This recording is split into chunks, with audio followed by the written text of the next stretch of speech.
Assalamu alaikum everyone. Today I'm gonna share you a funny story. A couple of months ago, one of my cousins came from London and my uncle asked him a general questions. The question was like that, Batiza kundi nailaiba, কয়দিন তাকবাই দেশো?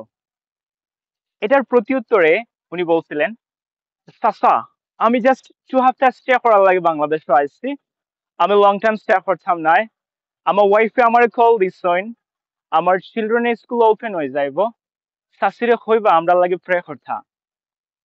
দেন চাচাই কইলা যে বাতিজা যখন আইছো তে তোমার শাশুড়ি একবার দেখা যাইবা।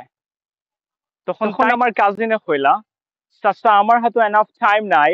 আমি 2 ইয়ার্স পরে আবার ব্যাক করবো। তখন আমি শাশুড়ি একবার ভিজিট করে যাইমু ইনশাআল্লাহ। এই যে সিলেটি ভাষার এবং ইংলিশ ভাষার মিশ্রণে নতুন একটা অ্যাকসেন্ট এবং টোনের তৈরি হয়েছে, এটা আমার কাছে অনেক ফানি এবং